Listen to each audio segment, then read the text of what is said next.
Hey, good morning, everyone. Happy Friday morning to you, and welcome back to Morning Musings. Boy, here we are, the very last of October 2020. I've got to tell you, this year has just absolutely flown by. With all of the COVID, not a bad thing for it to fly by. And I used to hear people say that the older you get, the faster time goes. Well, I got to tell you, it's flying by right now. So it's just unbelievable that we're already at the end of October. This year is drawing to a close. You know, we ought to always be giving very careful thought to our relationship with the Lord.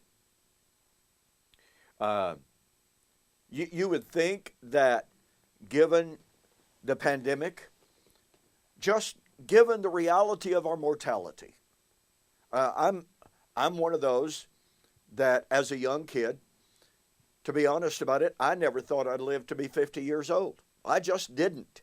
To me, 50 was ancient. Now it's young. But certain things happen to us in our lives that just simply bring home that we are mortal.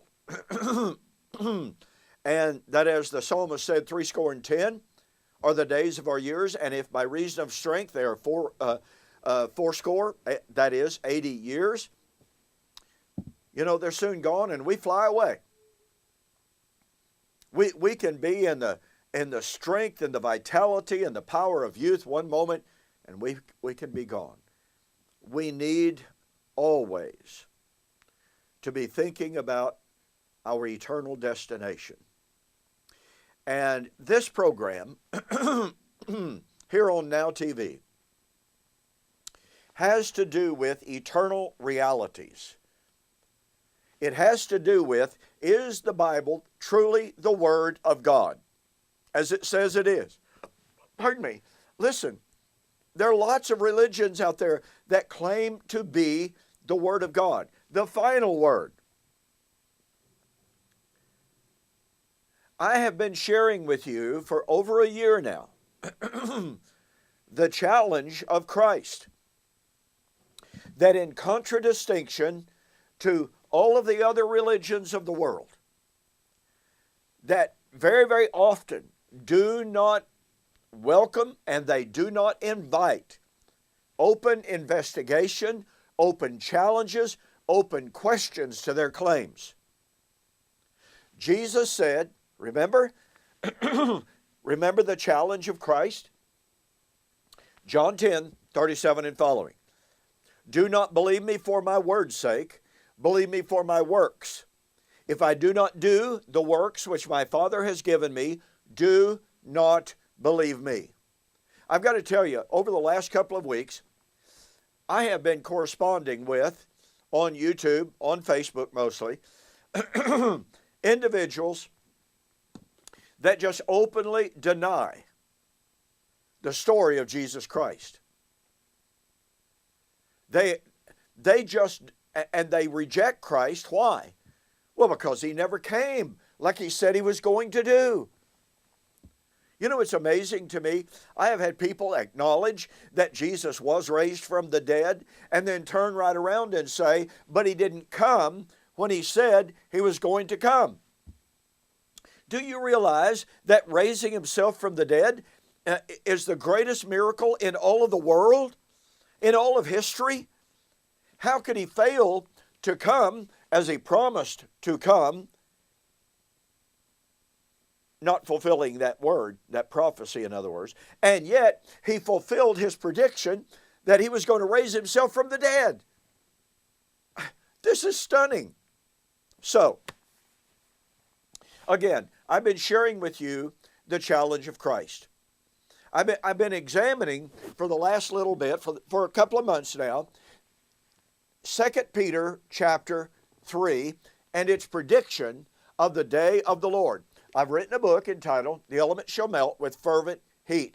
In this book, and this book is, to my knowledge, maybe others out there that I don't know about, but to my knowledge, this is the very first and the only full-length commentary on 2 Peter chapter 3 from the fulfilled preterist perspective. Now, make no mistake, there have been all sorts of commentaries, or I should say commentators, down through the years in their commentary on 1st and 2nd Peter. They have said that 2 Peter 3 was fulfilled in AD 70. But there's not another commentary out there anywhere, again, that I know of, in which I go virtually verse by verse. In 2 Peter chapter 3, it is what I call a holistic approach. I do not discuss exclusively 2 Peter 3. I correlate it and conflate it with the rest of the biblical narrative. And I demonstrate that Peter was not predicting the end of time. He was repeating Jesus' promise of Jesus' coming in the first century at the end of the Old Covenant age of Israel that occurred with the destruction of Jerusalem in AD 70. Now you need to go to my website, donkpreston.com or BibleProphecy.com. Go to the store, order the book, The Elements Shall Melt with Fervent Heat. If you will order this book, I will include, free of charge, another book that has been tremendously successful and tremendously influential with thousands of people, In Flaming Fire. Now, if you order this book and you see this offer that I'm making on Now TV, send me a note that says, "Hey Don, I'm ordering a copy of The Elements Shall Melt with Fervent Heat. I saw your offer on Now TV." Guess what? I will include, at no extra charge, In Flaming Fire. And I will refund your shipping. Okay? So, essentially, you're getting 2 books for the price of 1, plus free shipping. Listen, folks, you can't beat an offer like that. Okay, got to hurry on. Got a long way to go on today's program and some fantastic stuff to share with you as it relates to the question, was Peter predicting the end of time? Well, he was predicting the day of the Lord. Of that, obviously, verse 10, there can be no doubt. The day of the Lord will come as a thief in the night, in the which the heavens shall pass away, and the earth and the elements that are therein shall be burned up, or as the better versions say, shall be discovered, which carries with it tremendous significance, but I'm not even going to talk about that right now. Now, I want you to remember that on last week's program, I took you to Isaiah chapter 2. Isaiah chapters 2 through 4 is a singular, united, continuous prophecy of the last days. Isaiah chapter 2, verse 2 and following. It shall come to pass in the last days that the mountain of the Lord's house shall be established in the tops of the mountains and shall be exalted above the tops of the hills. This is a prediction of the establishment of the Messianic kingdom and the Messianic temple. By the way, I don't know very many conservative scholars who disagree with that. I mean, it's just accepted. Now, I spent my time last week sharing with you about the nature of the kingdom, because the New Testament writers quote from Isaiah chapter 2, 2 through 4, and they tell us that their application of these verses applied to the establishment of the church of the Lord Jesus Christ as the house of God, as the temple of the living God. That means they were applying it spiritually. They were not anticipating the establishment of any kind of a literalistic, materialistic, geopolitical, militaristic kind of kingdom. They were not anticipating Remember, Isaiah is predicting the establishment of the house of God. Paul said the church was the house of God. Peter said that the spiritual temple of God was being built upon living stones, with Jesus himself being the living chief cornerstone. 2 Peter chapter 2. This tells us emphatically about the nature of the Old Testament prophecy of the last days' work in establishing the kingdom and in constructing the Messianic temple. Folks, listen, this sets the tone for Isaiah chapters 2 through 4. Now, since we're focused on the day of the Lord, all right, and we are focused on the question, was Peter predicting the day of the Lord and the destruction of literal physical creation? And the answer to that is an unequivocal no, he was not. Isaiah was not predicting the end of time. Now, but you got to catch this. You got to catch the power of this, okay? Isaiah was predicting the work of God in the last days.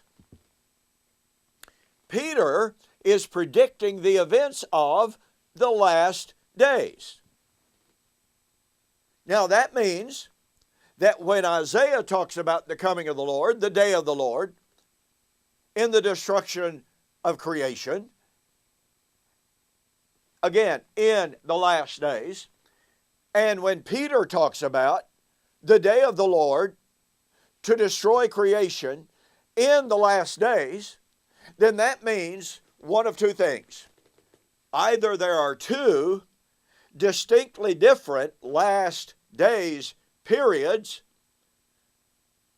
in which creation would be destroyed at the end of those last days, and two distinctively different days of the Lord. And of course, the natural question becomes a question that I answer in this book. The question becomes, where is the proof of that? You're not going to find anyone suggesting such a thing. You're not going to find biblical commentators say, well, absolutely. We've got the old covenant last days, at the end of which creation would be destroyed at the day of the Lord. But then we have the coming of the Lord at the end of the last days of the Christian age, at which material creation is destroyed. No, you will not find that eschatology in the Bible. And when we come to consider Isaiah chapter 24 through 27, we're going to drive that point home. But in the meantime, let me pose this great challenge to you as we continue our study of the challenge of Christ. Does your eschatology, does the eschatology proclaimed from the pulpit where you attend church, does the eschatology in the commentators that you have, or the TV evangelists that you listen to, does their eschatology have a place for and teach the day of the Lord was to occur at the end of the Old Covenant age of Israel, which occurred in AD 70, at which point heaven and earth passed away? Well, I'll answer that question for you. I have been studying futurist eschatology for a long, long time. I was a futurist for many years. I am unaware of anyone, of any eschatological paradigm that teaches there was a day of the Lord at the end of the Old Covenant age of Israel,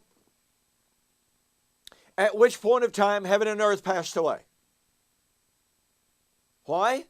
Well, because virtually everyone teaches that Israel's last days are over. That's certainly true of the amillennial view and the postmillennial view. Okay, so if it's admitted that Israel's covenantal relationship with God was terminated in the first century, either at the cross or at AD 70, there's confusion in both camps in regard to that. So if Israel's last days came to an end in the first century, then since, as we are going to see, heaven and earth passed away at the end of Israel's last days, once again, if you posit the end of Israel's covenantal last days in the first century, then you must, of necessity, believe that heaven and earth passed away at that time. As, again, I will prove. So, because the passing of heaven and earth and the end of Israel's covenantal age at the consummation of her last days go hand in hand. Passing of heaven and earth, Israel's last days. So, once again, for reiteration, you got to catch the power of this. If you believe, if you admit, if you acknowledge and teach that Israel's last days ended in the first century, then you must agree and admit that heaven and earth passed away in the first century.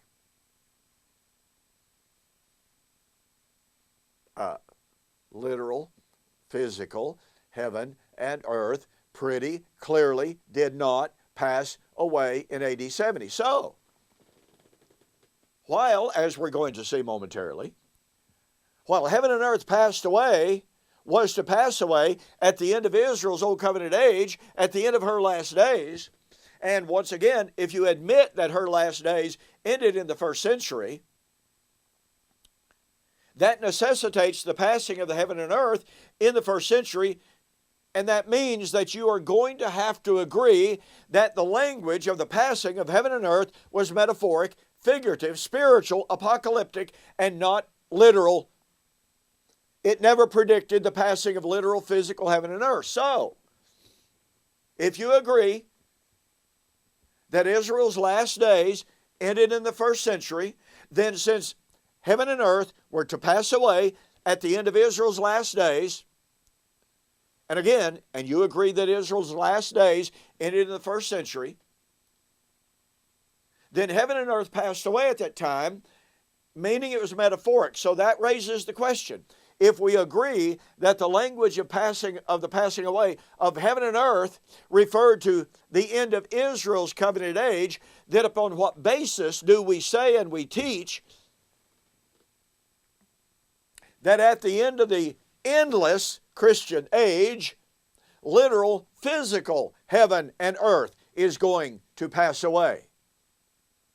You see, that reverses God's modus operandi. In 1 Corinthians chapter 15 and verse 46, Paul said, that which is spiritual, non-physical, is not first, but that which is natural. So if you're going to argue that the passing of heaven and earth at the end of Israel's Old Covenant age was in AD 70, then you're arguing that the spiritual fulfillment occurred first, since you're looking for physical. It reverses that order, doesn't it? And Paul said that's not the way God operates. God operates first the natural, the physical, then the spiritual. But the idea that Israel's covenantal heaven and earth passed away, spiritual, in AD 70, and we're looking for a yet future literal physical passing away of the physical heaven and earth, absolutely, totally reverses the way God has always operated. And that is not tenable. So let's move right along since I'm, but look, all of these things are fundamental to our understanding of 2 Peter chapter 3 and the challenge of Christ. So in in Isaiah chapter 2, the Lord continues his prediction and discussion and description of the last days. and he calls on Israel. Now remember, this is the last days prophecy, and I'll demonstrate that to you as we go along. And boy, time's running out so rapidly today. He calls on Israel. Remember, in the last days, those were not Isaiah's day. Enter into the rock, hide in the dust from the terror of the Lord and the glory of his majesty. The lofty looks of man shall be humbled, the haughtiness of men shall be bowed down, and the Lord alone shall be exalted in that day. For the day of the Lord of hosts shall come upon everything proud and lofty, upon everything lifted up, and it shall be brought low. Upon all the cedars of Lebanon that are high and lifted up, and upon the oaks of Bashan, upon all the high mountains, and upon all the hills that are lifted up, upon every high tower, and upon every fortified wall, upon all the ships of Tarshish, and upon all the beautiful sloops. The loftiness of man shall be bowed down, and the haughtiness of men shall be brought low. The Lord alone shall be exalted in that day, but the idols shall be utterly abolished. They shall go into the holes of the rocks, into the caves of the earth, from the terror of the Lord and the glory of his majesty, when, watch this now, when he arises to shake the earth mightily. In that day, what day? In the day of the Lord. What's Peter predicting? The day of the Lord. Let me repeat this. It's so incredibly powerful and important. Isaiah is predicting the last days, day of the Lord. Peter is predicting the last days, day of the Lord. Isaiah was predicting the last days, day of the Lord, and the shaking of creation. Peter was talking about the last days, day of the Lord, and the shaking, the removal, the destruction of creation. So, what's the difference between them? I suggest to you, there's not any difference. And that means Isaiah was predicting the last days, day of the Lord, that Peter was predicting. Now listen, folks, remember, I've already spent considerable time demonstrating to you that the scoffers that Peter said were coming in the last days were already present. The book of Jude proves that beyond any shadow of a doubt.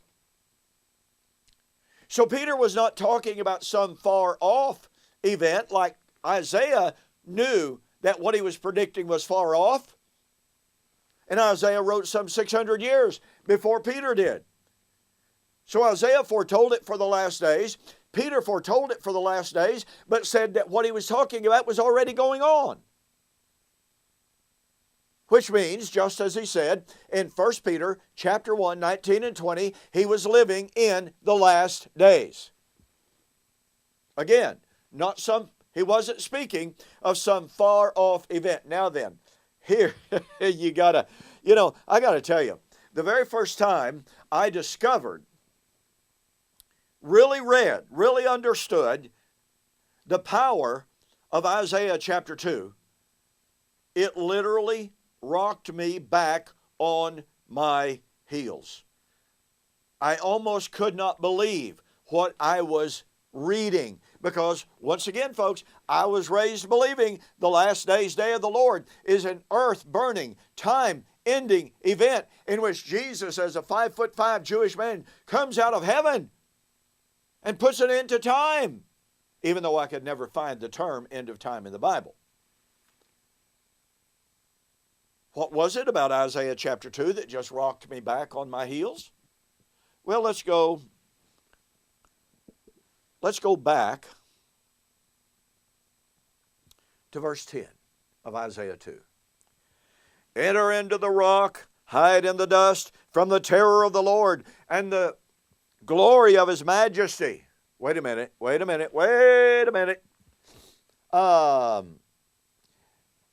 You do understand, don't you, that the traditional views, certainly the view I was raised with, the traditional view of eschatology says the day of the Lord is over in a moment, in the twinkling of an eye. So I got a question for you. If the coming of the Lord, the judgment, the resurrection, is over in the blink of an eye, can you explain to me how it would be possible that men would enter into the rocks and hide in the dust? Can you explain to me how they will go into the holes of the rocks, into the caves of the earth? Listen, folks, the blink of an eye is just like that. Blink, blink, blink. I'm pretty sure that if the day of the Lord is over in the blink of an eye, that you won't have time to get in the car, get in the truck, and boogie out for the mountains and find a cave and hide in the caves. How many times would you blink from the moment you realize it's the day of the Lord? You couldn't even say it's the day of the Lord before it'd be over. As one noted scholar said years ago, an event that allowed men to run to the hills, to hide in the caves, can hardly be descriptive of an end-of-time, earth-burning event. I'm sorry, folks. You got to catch the power of this. 2 Peter 3 is predicting the last days, day of the Lord, and the shaking of creation. Isaiah chapter 2 foretold the last days, day of the Lord, and the shaking of creation. But Isaiah foretold that day of the Lord at the destruction of creation when men could run to the hills. They could find the time to find a cave and to hide in a cave. And that means that the day of the Lord of 2 Peter 3 is not an earth-burning event. I'm out of time. I'll see you next week.